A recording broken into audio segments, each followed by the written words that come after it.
Good morning, Davide Parmegiani, Rob Chramosta. Good to see you again. Good to see you. I'm very excited for today. I'm grateful to have the opportunity to have you help us sell this watch. And it was amazing the research that your team was able to do to find the history and to be able to find photos with Amelia Earhart, with Seagrave, unknown pictures of Amelia wearing the watch. It was exciting for us. It had to be very exciting for you. Absolutely, absolutely. This watch was an incredible discovery.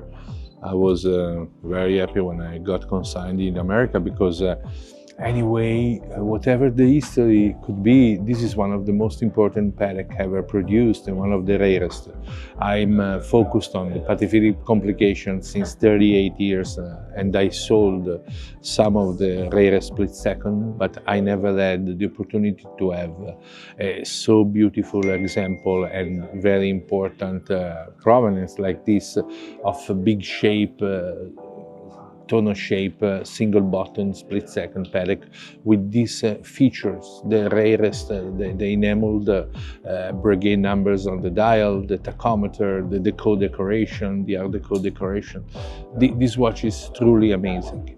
Of course, for us, it was like a bomb that exploded in our company when we took off the sticker of the overall that it was on the watch when we got it, and when the watch arrived in Monaco and we begin to examine the engraving and try to find research. I have to be very honest, we definitely have to thank again, like we did already even in the catalog, this guy that in Instagram is Nicoloi, is an historian, he's really an historian of watches, and he helped us a lot. He sent us several pictures, and he found out that the watch was coming from this legacy between Seagrave and Selfridge. And Selfridge, exactly. You know, that was an amazing discovery. And you know, later on, even the history of Amelia and also pictures that we got from him and other bloggers and other historians, you know, we were incredibly happy again to be able to relate the history of the watch even after the Seagrave experience. You know, although everything that is related to Amelia is really related to that picture that she's wearing absolutely an exact similar watch, because this is just, as we said, is possibly the history, and is possibly, you know, we don't have the possibility and the opportunity to go back 100 years.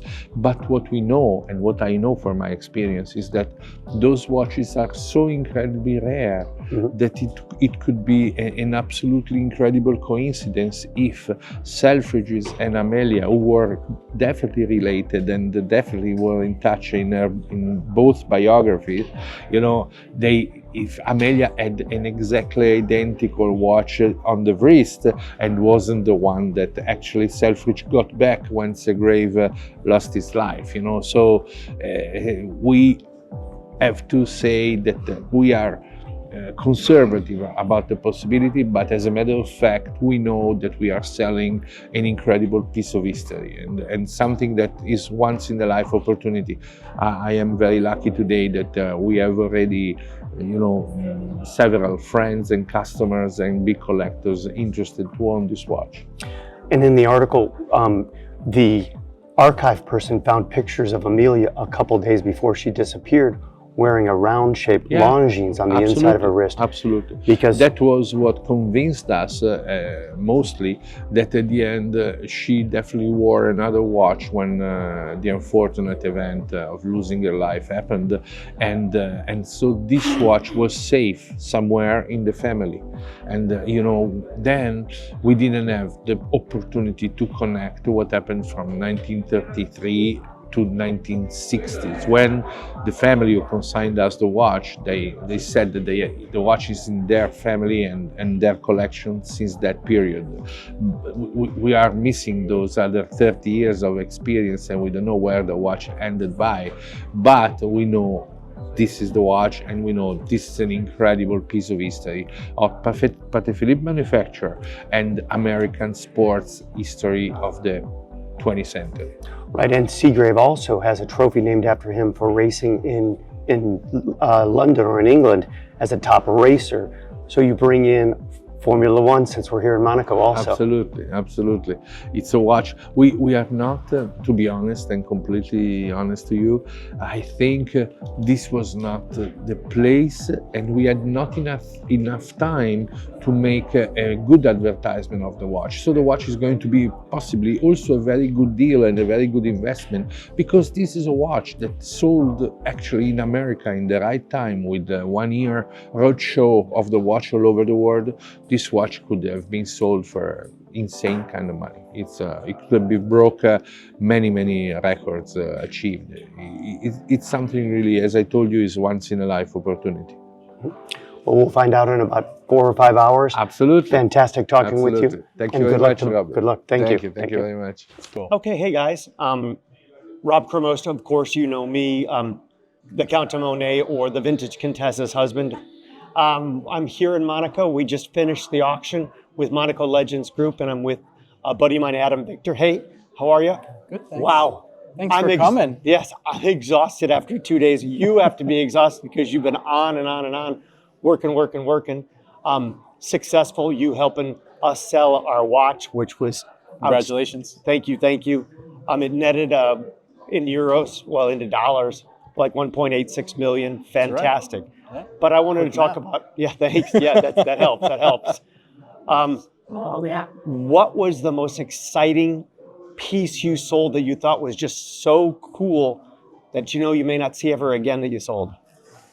One of the great things about this auction house and being here is that there are so many examples of things that you might and probably will never see again, unless the buyer at that auction decides down the road that he wants to consign it again. There's so many opportunities for that experience. Mm-hmm.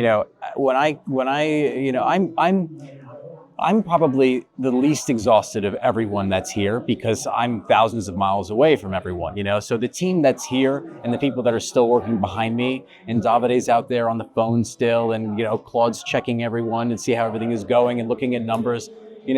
These guys are the ones that are truly exhausted, Mm-hmm. But this team puts together collections of watches that they love, And the things that they love are the things that are unique. It's not not that there's anything wrong with modern and contemporary watches, but when you've seen a couple of them or a couple hundred of them, they become less and less interesting. And this team finds things that move them, and that's what they want to bring to auction. And so for that reason, you can come and out of 270 lots, you can find 20, 30 that you may never see again. I didn't even know that they'd made, I'd heard of a platinum Datejust.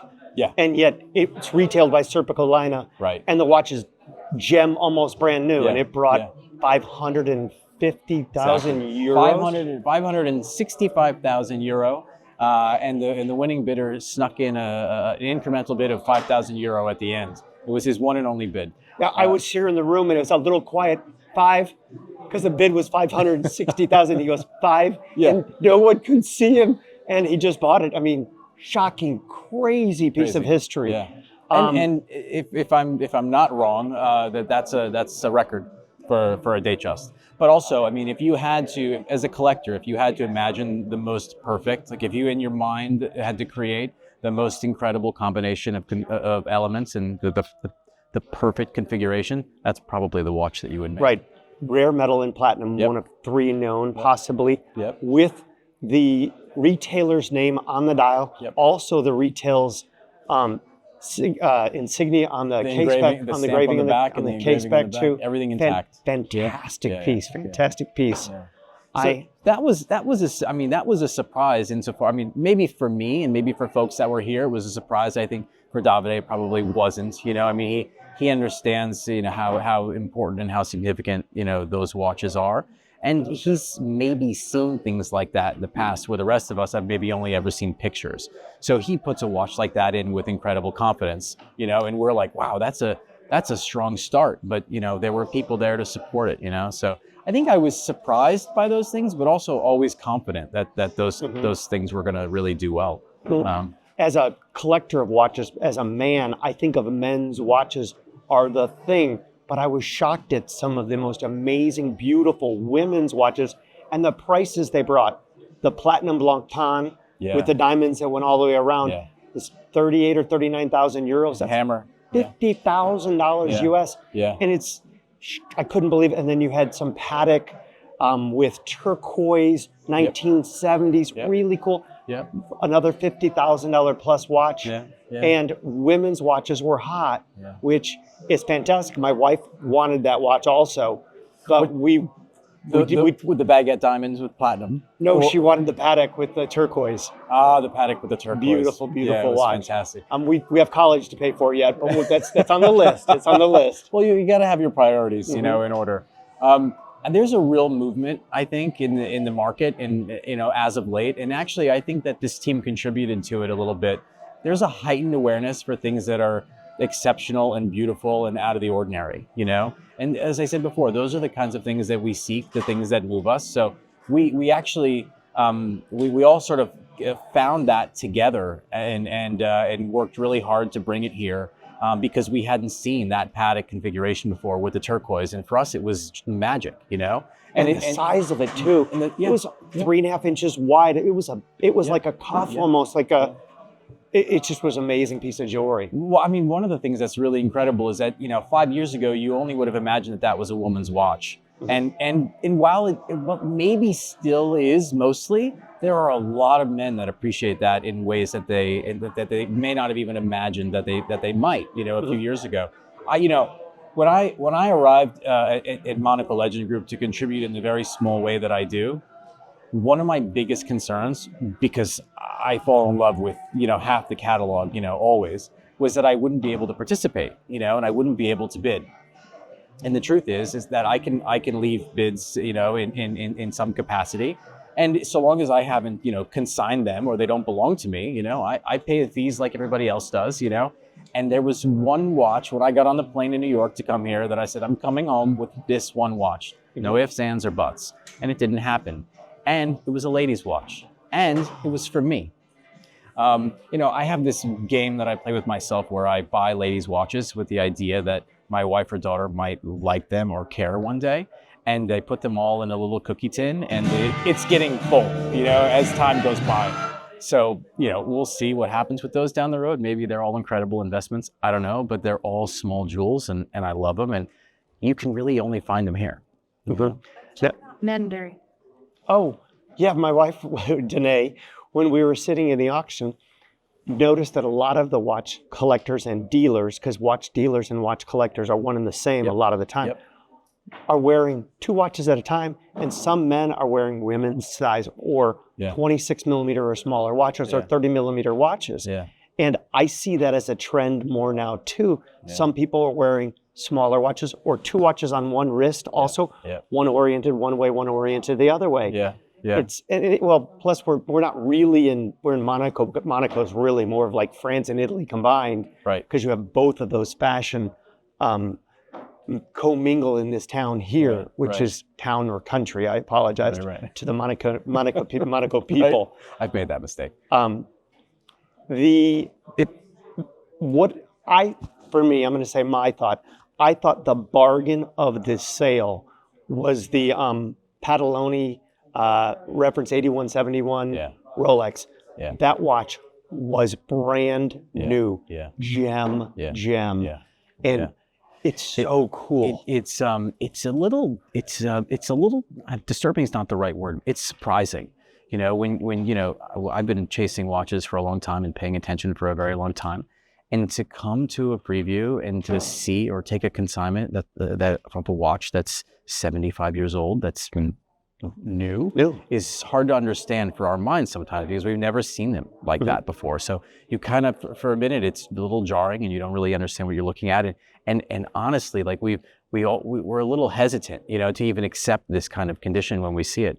But it's remarkable, and it doesn't take long to realize that it's special and just incredible opportunities, to represent watches like that and share them with people and put them in a room where people can sit down with them and spend time. When you come here, you can take the watches out. They'll put them in a tray, set you at the table, except for maybe 1 or 2 pieces. You might need special permission. Right, exactly. But you can examine the watch, hold them in your hand, see how it lays on your wrist. Right. And it's a touch and feel. It's not like the internet. Right. The internet is an option, but you should view everything in person. It's so important. We get messages from young collectors all the time, and they always say, well, what should I look for? What should I buy? What's the right investment? And it's like, you know what, listen, I can tell you a million things, but you have to come and you have to sit down at a table and you have to look and handle all the watches that you like, or if you find interesting or whatever. It's the only way to do it. And every auction house will let you do it, if you just have to arrive for the preview. But to come here is really super cool, because like that 8171, which I agree with you, I think was an incredible fair price considering the last yellow gold Patagonia that sold at auction that was in this kind of condition sold for Sotheby's for, I believe it was in the high 5 or low 6s. If you'd have put them side by side, you'd have thought they just came out of a Rolex case or, some sort of time machine. So yeah, I think that was a good buy. And that's what I try to explain. We help curate collections for customers, also in the coin business and our other industries. Yeah. Buy the best you can afford. New is only new once. Yeah. And just the ability to look through all of it and see how perfect and unmolested a watch can be versus what the new old stock you see on the internet or in catalogs when you can't physically hold them in your hands. Yeah. Well, and holding them in your hand provides you an entirely different perspective too, because, as hard as we try, and as hard as everyone tries to take great pictures of watches, and we take really, every season our pictures are better and better, and the team is doing incredible work to try to give you the best representation of a watch. There's no substitute for having it in your hand, I saw this catalog before I saw a bunch of the watches that were in it, and they made an impression on me. And then I arrived and they made an entirely different impression on me, meaning I was in love with something that before I wasn't sure that I was paying much attention to. So this is just one more reason to make sure that you get out there and see and handle these things, because you never know, the thing that might move you most is maybe the thing that you would least expect to, so you have to. I was moved by the chronograph. Yeah, I was couldn't too. believe the condition of that watch and the uniqueness of it. And it looked small. It laid well on my wrist. I didn't have an extra 300,000 euros, but it was beautiful. And I've never seen it. I won't see it again. You probably won't see it again. If I'm not wrong, and I'm sure someone knows better than I do, but I think there are 3 of this kind of configuration. There are zerographs and centigraphs, and some of them have that big pronounced bezel on top, which is a prototype idea. And I think there's 3 of those watches out there, and they're all different, and everyone is really, they're all quite different actually. So if you look at the dials, and one is silver and one is black, it's not that that's the only difference. Is that like every element is different about them, which is what's exciting. And with the flyback movement in it, just craziness, the technology, and that's from mid 40s. Yeah, exactly. Early think about 40s, that. Actually. That's 80 years ago. Yeah. No. And also brand new. Yes. So to go to one auction, whether it's ours or someone else's, and to see a split second by Rolex, the 4113 that made, if I'm not wrong, it sold for a record price. And if it wasn't a record, it was very near a record. That was held by another watch sold in 2016. But that was the Goldberger watch. The Goldberger watch. Right, fantastic. Which it's not a secret who it is, but it's such a cool watch. Such a cool watch. And it's big on the wrist. It's not big, it's just handsome, wonderful size. I loved it. I was also a little surprised. Pocket watch collectors are not around anymore. And you had a extremely rare Vacheron. The watch did everything. We had 2 extremely. We had the minute repeater, and then we had the perpetual repeater. Right, the perpetual minute. Explain to them what that means.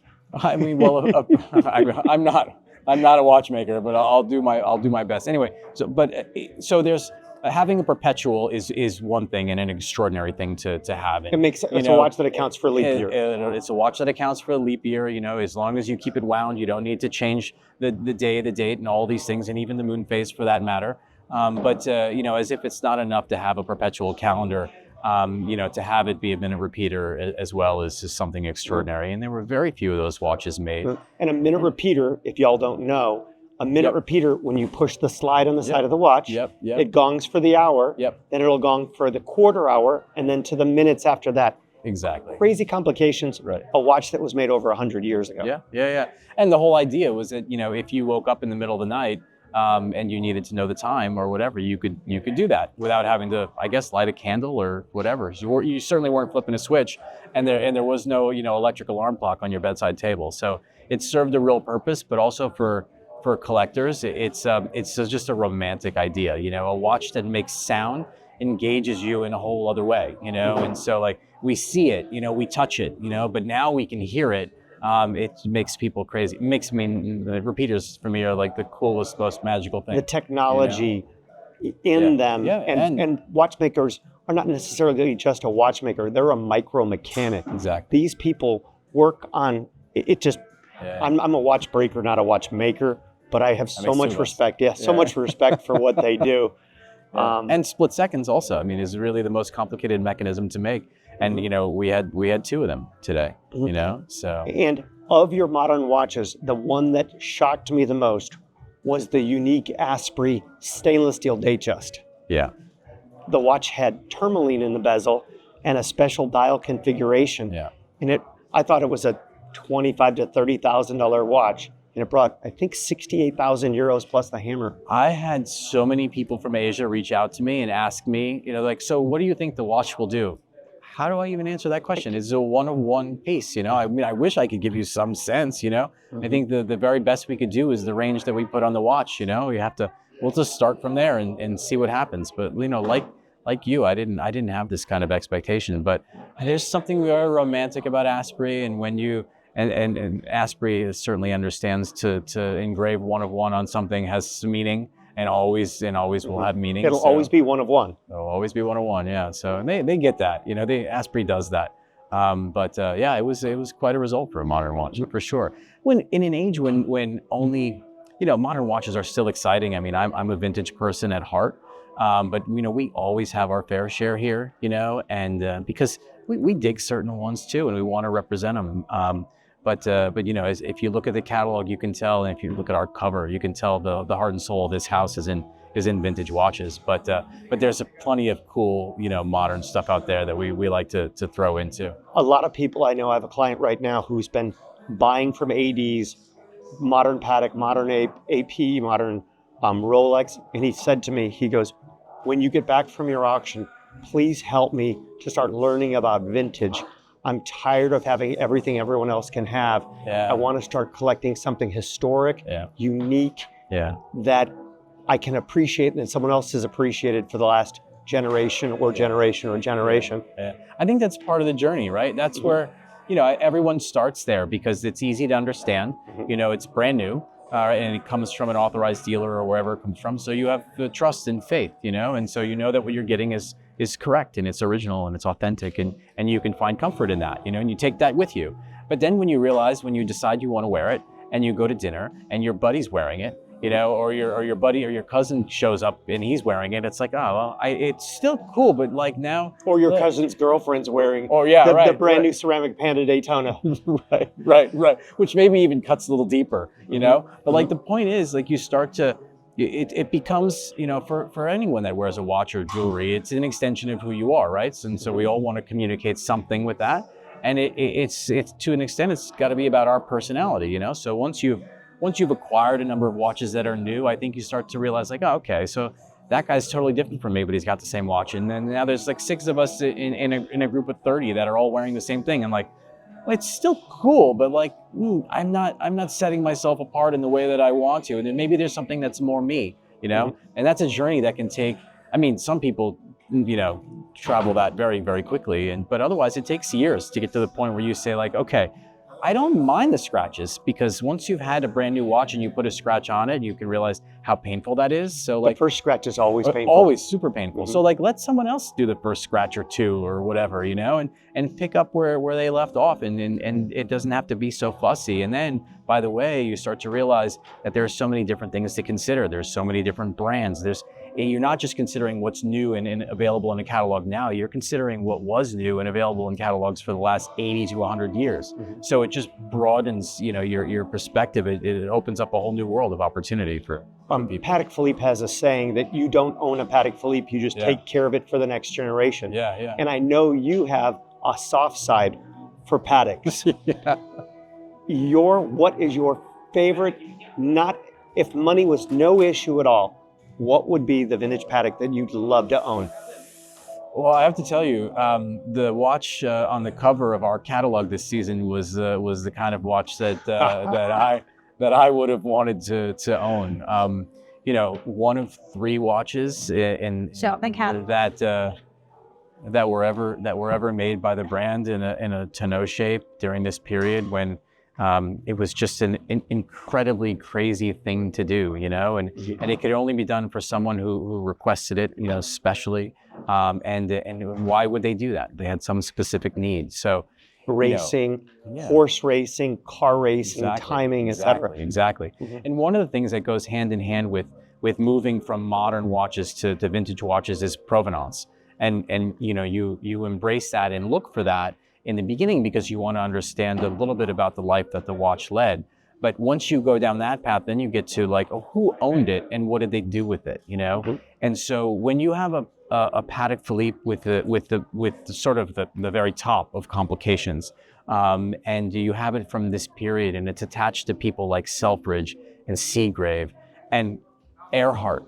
You know, it's sort of like I just got chills saying it because and looking in the catalog and seeing the pictures of those 3 folks and just the adventures that this watch went on. If it could talk. I mean, I can imagine it's screenplay upon screenplay upon screenplay. It is for me really the magic of the brand. I think it's the most important Patek Philippe that's come to market in years, and probably will be for years. I wanted this watch to really just blow away everyone's expectations, and I think it did some people's expectations. For me, it was a priceless watch. So if in this moment I had to pick one, you know, that actually might be it. Oh, fantastic! Something really very special. Yes. Well, I appreciate the opportunity. I look forward to coming back here in fall. Great. And viewing. We can't wait to have you. I'd like to give you some more consignments. I cannot guarantee I'll be able to give a consignment like this again. Please. I don't know. I mean, listen, you got us hooked, right? I Yes. mean, the first consignment that you arrive with is this one. You know, we are ready and available to take your call whenever it comes. I know if you see my name on caller ID as Rob, I guess we'll take this call. I think I think, you know, you're being coy, but I think you understand what's important. You've been around enough to understand regular from extraordinary, and this is extraordinary. Well, fantastic. Great talking with you. I look forward to doing this again soon. And thank you again. Thanks, Rob. You got it.